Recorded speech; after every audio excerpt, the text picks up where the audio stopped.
Good morning. This is Philip Koerper. This is the Philip Koerper Show. This is episode 115. This is January 21st, 2020. Got an exciting show for you today. I want to start off about the impeachment. Basically, it starts today, which is Tuesday at 1 p.m., with the impeachment trial. And what we're going to have is two 12-hour sessions of opening arguments, and then they'll go back and forth. A late night addition to the team is Doug Collins, Mike Johnson, Jim Jordan, Debbie Lesko, Mark Meadows, John Ratcliffe, Elise Stefanik, and Lee Zeldin. It's House Republicans who are joining Alan Dershowitz and Ken Starr. So off we go on this fake impeachment that we're going to do. This is really fascinating. How Alan Dershowitz is up on board. Now, Alan Dershowitz voted for Hillary Clinton. He's a Democrat. He's not intending on voting. He's a liberal, self-declared liberal, and he is weighing in on the constitutional situation. And so he's really not part of, he says he's not making any decisions with the Trump team, but he is just there to shed some light on what the Constitution it is. He does say that there should be a motion to dismiss. So he's on the Laura Ingraham angle last night. And he said that the Trump attorneys would be wise to petition for a motion to dismiss on the grounds that the charges against him do not amount to a crime, whether or not he acted as he was accused. This is from Fox News. Now, this debate goes back and forth. It's like high crimes and misdemeanors. Does that rise to that level? And then people on both sides, of course, the Democrats say, of course, yes, this is the most serious thing of all. And then many Republicans say, there's not even a crime here. Ted Cruz goes, there's not even a speeding ticket here. And so this debate will go back and forth. But I think it's safe to say that we're gonna see if we can convince the American public and convince these senators that is there seriously an abuse of power. Now, Mitt Romney thinks this is just really serious. So he came out with a statement. This is one of my least favorite politicians is Mitt Romney. He happens to be a member of my church, which is rather embarrassing. But that's okay. We can keep our religion and our politics separate. But this is his statement. He said, as we approach the impeachment trial of the president, I feel a deep sense of responsibility to the Constitution, to the people of Utah, and to the nation. I want to share my thoughts directly with the Utahns. He said, last week, I and all senators swore an oath to do impartial justice according to the Constitution and laws. So help me God in determining whether the president has committed impeachable offenses that merit his removal from office. Deciding whether or not a sitting president should be removed from office is perhaps the most solemn matter that can ever come before the United States Senate. I actually agree with him on that. I entered this task with an open mind and recognition of my solemn responsibility to fulfill my oath. The allegations outlined in the articles of impeachment passed by the House are extremely serious. Extremely serious. Did the president abuse his office for personal political gain? And did he obstruct Congress investigating by blocking subpoenas? These allegations demand that the Senate put political biases aside and make good forth efforts to... I need an antiemetic. I'm getting nauseated. To listen to arguments from both sides and thoroughly review the facts and evidence. I have made clear to my colleagues and the public that the Senate should have the opportunity to decide on the witnesses, blah, blah, blah. They're going to follow the Clinton trial. I talked about that yesterday. And so, Cocaine Mitch McConnell is going to follow the rules from the Clinton trial, which were the rules getting set up for the Nixon trial. And so here's Mitt Romney being very serious. And he thinks they're extremely serious. Alan Dershowitz disagrees. He says they're not serious. As a matter of fact, all the other Republicans pretty much in the House disagree with him. If these are such serious crimes, how come not one Republican in the House of Representatives voted with these articles. Not one. So Mitt Romney is pretending. He is pretending that he's already biased. You can see his huge bias in his statement because he thinks these allegations are extremely serious. So wow, so he only sides with the Democrats in the House, and three of them, one switched parties, and the other two, one abstained, Tulsi Gabbard, and the other one voted no. Wow. So there's not one Republican in the House of Representatives who really thinks these things are extremely serious. Oh, Mitt Romney is just so out there. He is so anti-Trump. He's only not anti-Trump when he's trying to be elected to the Senate in Utah, and he begs for Donald to give him an endorsement, which Donald does. Oh, and Mitt is so grateful, and then he gets elected a senator in Utah, and then what does Mitt do immediately? Oh, stabs his knife into Donald's back. Oh, Mitt Romney is just, good grief, the master of all flip-floppers. Oh, this guy is just, he's horrendous. I really struggle with Mitt Romney. So anyhow, a lot of people disagree with Mitt on this, including all the House Republicans. Good friend of mine weighed in on this, talking about how wrong Romney is. Neither of these are serious, okay? They're both barred by the Constitution if they were true. Article 1 is invalid under the Constitution because the president does not serve at the pleasure of Congress like a prime minister. Congress does not get to say he abuses his power, ever. That is so true. This is not like Parliament in England. Impeachment for maladministration was specifically rejected by the framers. His powers come from the people. They decide whether he abuses power or not. Therefore, Article 1 of these articles of impeachment is a blatant violation of separation of powers under the Constitution by Congress. Even Fox News was getting this wrong today, talking about the GAO and saying that was against the law. They were talking to Bob Barr, former House of Representatives, was involved in the Bill Clinton impeachment. And they're saying, well, this is against the law. Well, no, the GAO was saying that the OMB, what they were doing was against the law, not the President of the United States was against the law in dealing funds to the Ukrainians. As a matter of fact, as I discussed yesterday, foreign relations and our interactions with foreign countries is all Article 2 powers. This is the President of the United States venue. He's got all the power there. So anyhow, so when the Democrats don't like the policies that he is doing, that Donald is doing with the Ukrainians, okay, that's really, they can whine and complain, but to try to boot him out of office because of this maladministration is totally wrong, and the Founding Fathers knew that. That's why they wanted a super high standard for impeachment. That's why we haven't done this. This is the only third time we've gone through this since the founding of our country. I mean, wow. Wow.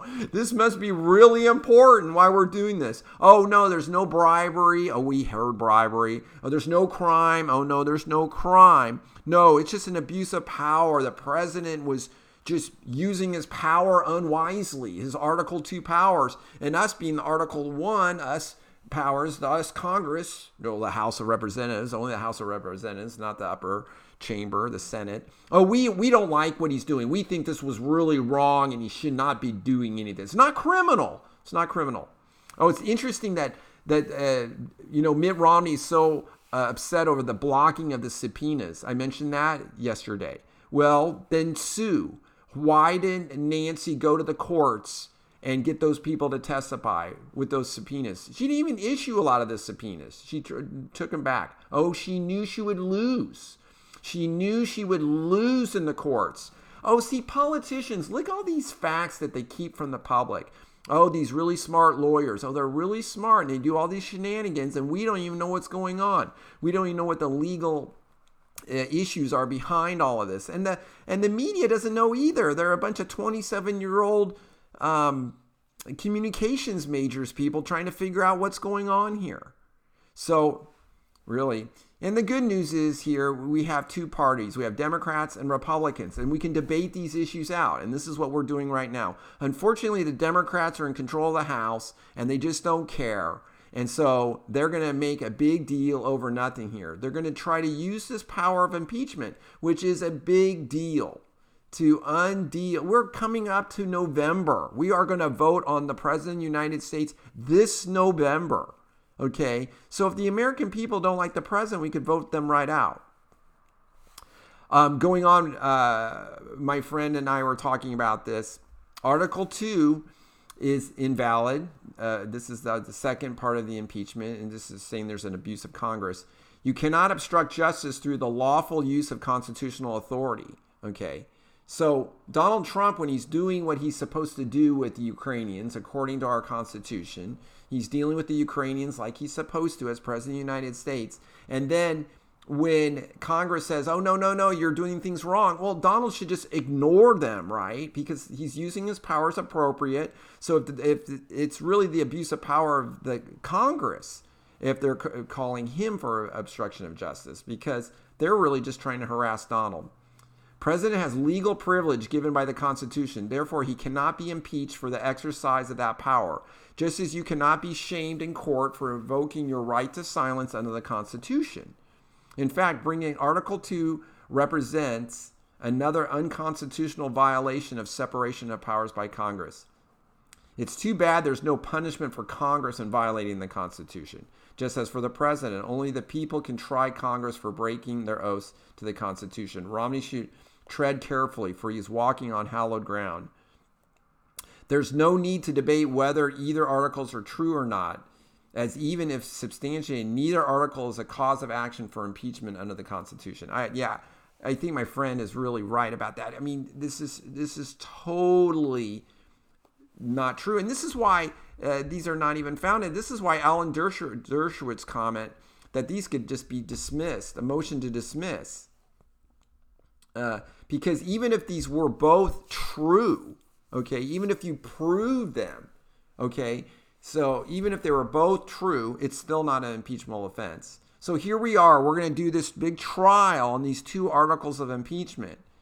And neither of them, in most opinions, is not even constitutionally high crimes and misdemeanors.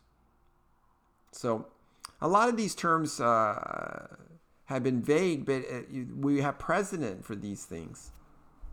And so Mitt Romney, Mitt Romney, what a farce. Okay, let's move on a little bit. I wanted to talk a little bit about this Richmond. It's not too far away from me here in Pikeville, the Richmond, Virginia. There was a big rally for gun supporters. You know, and Fox News is super coy on this gun control thing. They are so pro gun control. When I listen to their podcasts or even look at their stories, and even searching for these protests, the first article I found on Fox News, security measures heightened as thousands head to Richmond for a large gun rights rally. I mean, everyone makes this seem like these people with guns are so dangerous. And this is what the left believes. They hate us with our guns. They don't even want us to be in church and have guns, even if they're concealed. This is why we kind of come up with this little bit of a compromise. We carry our guns, but we don't let the left see them, right? Because they get triggered when they see guns. They're basically afraid of guns, supposedly, and they do not want us to own guns. That's really the bottom line, like I mentioned before. The left does not want us to have guns. They don't want us to have big families. They are bossy. They don't want us to drive SUVs. They don't want us to smoke. Drinking's okay because they like to drink. Oh, wine's great. They like to drink. Oh, they like their Starbucks. That's okay. But big soda, they don't drink sugar soda, so they're going to ban that. There's a virtue signal and ban plastic straws. I mean, probably they really like plastic straws too, but they're going to ban those for some made-up reason. So Fox News, I don't even think is covering this very, very fairly. But then CNN does. I found an article, CNN, Virginia gun rights rally concludes peacefully despite earlier fears of extreme violence. Oh yeah, Governor Northam, Okay, their wonderful doctor governor who's okay with just letting babies die on the baby warmers if they don't, want to take care of them. Well, Ralph Northam, this is the guy dressed up either as blackface or as a KKK member, but the Democrats are going to look the other way. Oh, yeah, he declared a state of emergency. Oh, what a huge overreaction. Oh, and they took pictures of these people brandishing. That's what Fox News says. They're brandishing their weapons. Ooh, it's very scary. Brandishing. So anyhow, this big mock outrage over guns is really funny, and this is how they use this against us. But this was a huge rally, like 6,000 people in the official rally area and 16,000 outside. I love it. I love our Second Amendment. The more of it. Over 2 million crimes every year are prevented from people with concealed carry using firearms. So guns do a lot of good in this country. They stop the bad guys. They stop the evil guys like Jack, is it Walker? Now I forgot Jack's last name. Jack Wilson, I think, in Texas, when he shot that evil man with the shotgun who was blowing people away. Oh, so I love the Second Amendment. It helps us guarantee the First Amendment. Very, very important. Frederick Douglass, a big, huge proponent of gun ownership. Oh, moving on, we've got a little tit for tat here. This Sanders guy wrote this hit job on plugs, Joe Biden. And then the Sanders campaign was passing it around. Oh, my. So it was really bad, And so anyhow, Bernie has apologized. He said he's sorry. He's not going to do this. And then Plugs texts, thanks for acknowledging this, Bernie. These kind of attacks have no place in this primary. Let's all keep our focus on making Donald Trump a one-term president. Oh, yeah, they've made up now. We don't want to muddy the water here. Oh, anyhow, middle class Joe. There we go. That's really fun. Oh, and speaking of that, Comrade Cortez, AOC, Alexandria Ocasio-Cortez, she thinks the Democrats are a center like conservative party and that we don't have a left party in this country. Because that's where Cortez wants to be. She wants to be far out there on the left, which she is, kind of with Bernard. They're way, way, way out there.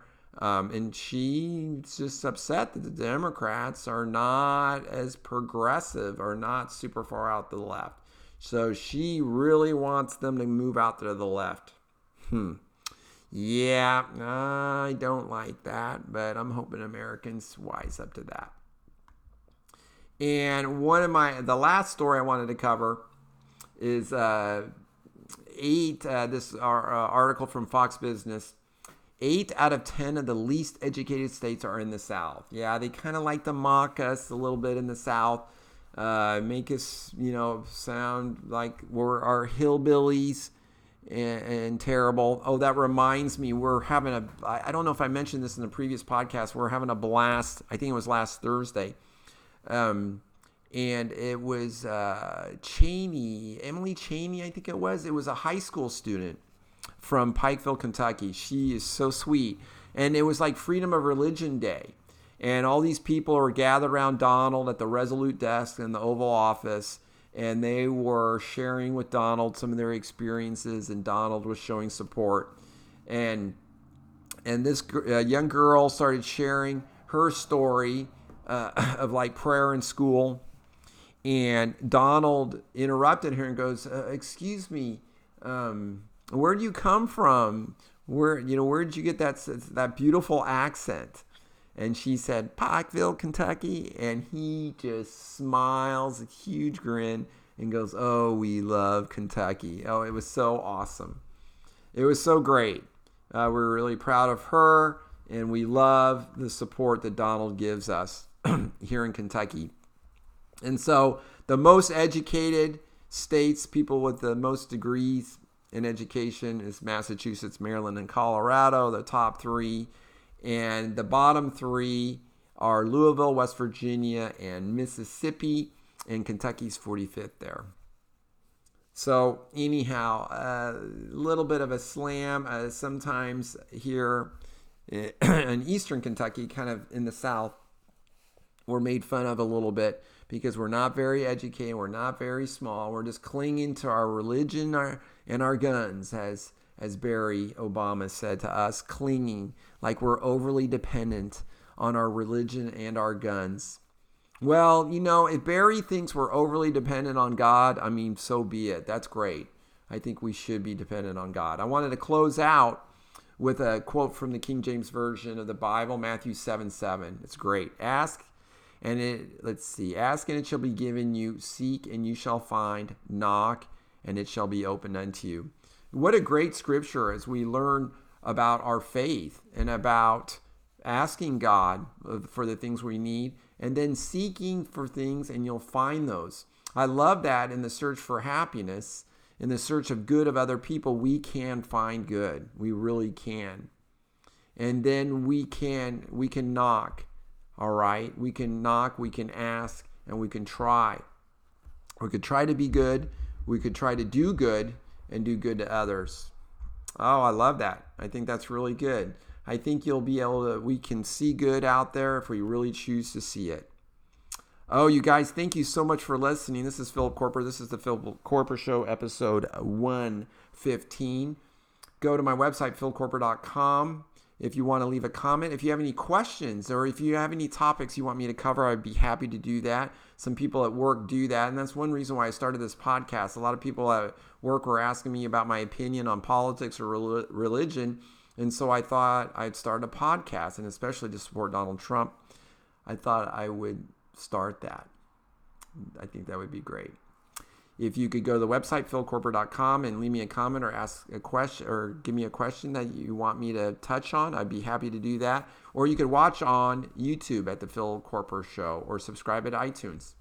All right, you guys have a great day. Take care. Bye-bye.